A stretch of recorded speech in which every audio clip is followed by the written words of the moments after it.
So I thought, I was trying to think, what is the most useful thing that what could I say that could actually be helpful or useful to you in the future?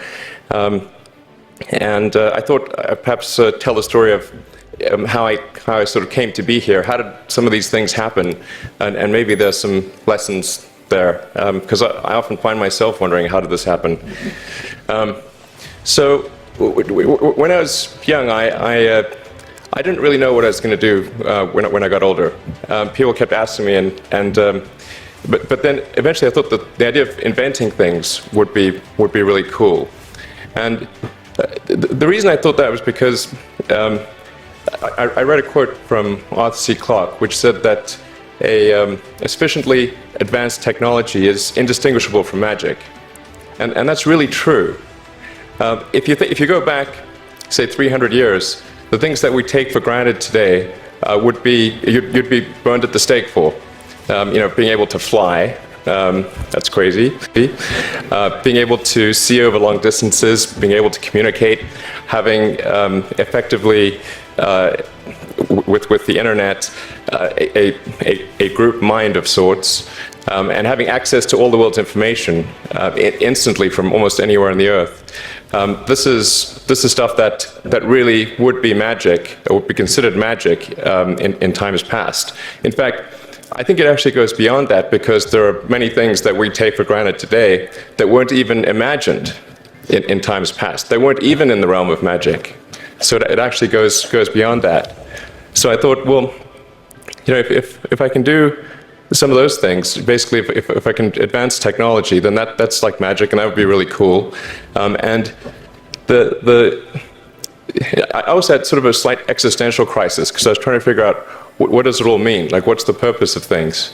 And I came to the conclusion that if we can advance the knowledge of the world, if we can do things that expand the scope and scale of consciousness, then we're better able to ask the right questions and become more enlightened, and that's really the only way forward.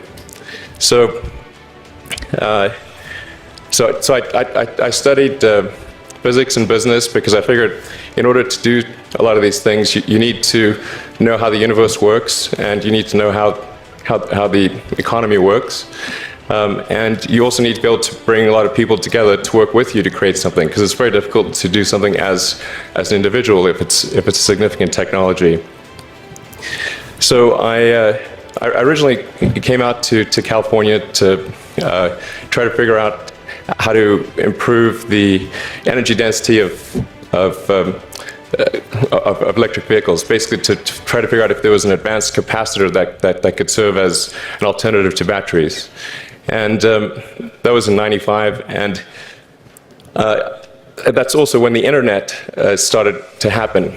And I thought, well, I can either pursue this technology where success may not be one of the possible outcomes, which is always tricky, or participate in the internet and be part of it. So I decided to drop out.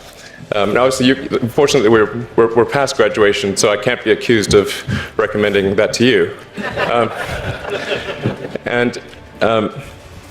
So did some internet stuff. Did a few things here and there.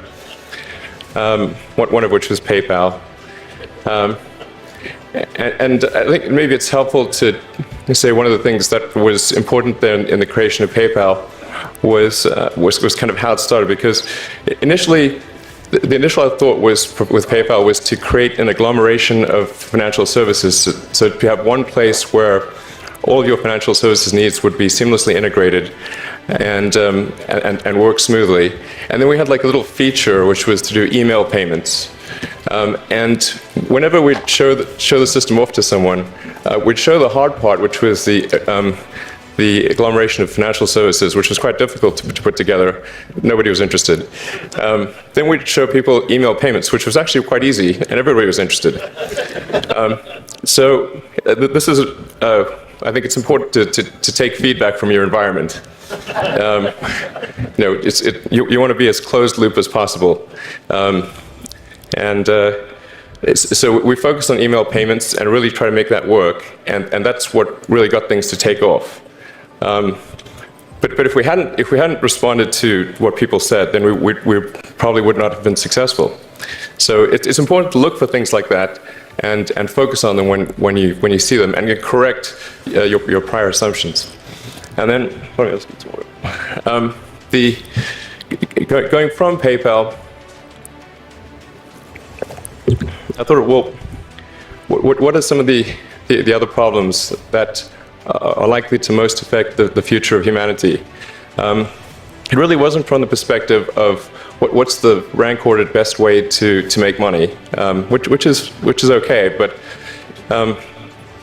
it was really what I think is going to most affect the future of humanity. So I think the biggest terrestrial problem we've got is sustainable energy, but the production and consumption of energy in a sustainable manner. If we don't solve that this century, we're in deep trouble.